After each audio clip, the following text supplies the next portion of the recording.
E aí galera, hoje eu vou mostrar pra vocês um pouco do processo desse meu desenho, dessa minha pintura, né, que é uma moto, que eu fiz de presente pro meu pai, que ele gosta muito de moto, né, então antes de fazer esse presente eu já tinha feito, acho que em outros aniversários dele, então esse ano eu resolvi fazer também dessa moto, que é o xodó da vida dele. E então, só pra vocês saberem, né, eu usei uma referência fotográfica, eu tirei foto da moto, né, não foi tudo de cabeça. E então nessa primeira parte do esboço, eu realmente tentei entender um pouco a forma, tanto ela como os sólidos, né, que eu tô fazendo um curso de fundamentos de desenho, então eu tentei aplicar um pouco disso. Mas também ver as proporções, tentar ver a foto mesmo, comparando lado a lado as proporções, o que tava mais ou menos, o que não tava, e nunca fica igual, né? A gente sempre tem essa consciência de que sempre tá mais ou menos e que a gente só desiste, chega uma hora. E foi isso, então, tipo assim, nessa hora eu não tenho medo de ficar recortando e refazendo se eu acho necessário, né? Até que eu chegue num ponto que eu acho que tá bom, sabe? Que tá aceitável. Então eu começo com as cores base. Então eu sempre procuro tirar o branco total do papel. Então eu coloquei um cinza, vocês podem ver de fundo. E comecei a pôr as cores base, né? Então um laranja, eu sabia que era laranja. E eu procuro também não colocar preto absoluto.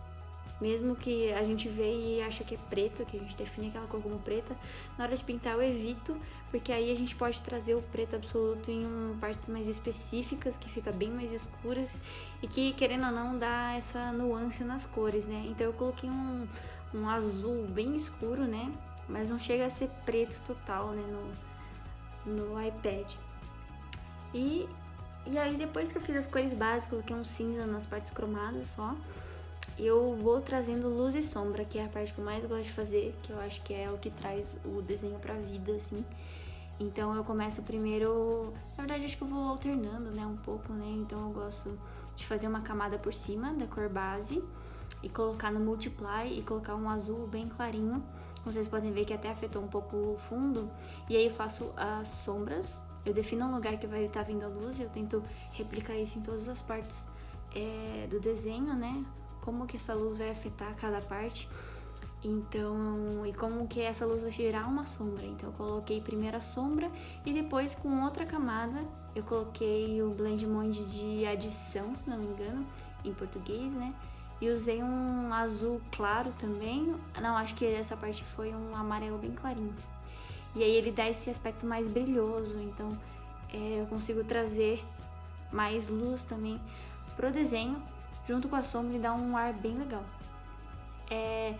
Agora eu tô adicionando uns tons meio azulados, que eu gosto muito de fazer uma segunda luz, que eu acho que dá muito volume pro desenho, também dá um clima também, né? É uma luz quase que teatral que eu coloco atrás dela, e isso faz com que a gente leia melhor também as formas, dá mais tridimensionalidade ainda pro nosso desenho. Então eu gosto de colocar essa luz colorida sempre de baixo pra cima, pra pegar uma outra face que não foi atingida ainda pela outra luz da outra cor. E isso, nossa, dá um grau tão grande pro meu desenho que nem acredito que foi eu que fiz. E por último eu vou acertando os cromados, né, que é a parte mais chatinha, assim, de colocar realmente uns tons escuros e uns tons bem brancos, que acho que esse é o aspecto maior do cromado. E o resto é pondo detalhezinhos.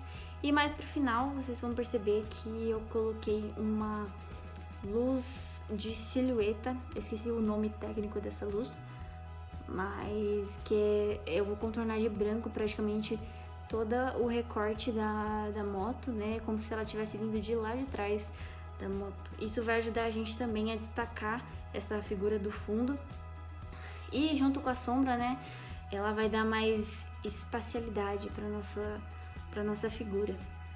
Então foi isso. Podem continuar vendo aí o processo, não vou mais incomodar vocês. Espero que vocês gostem.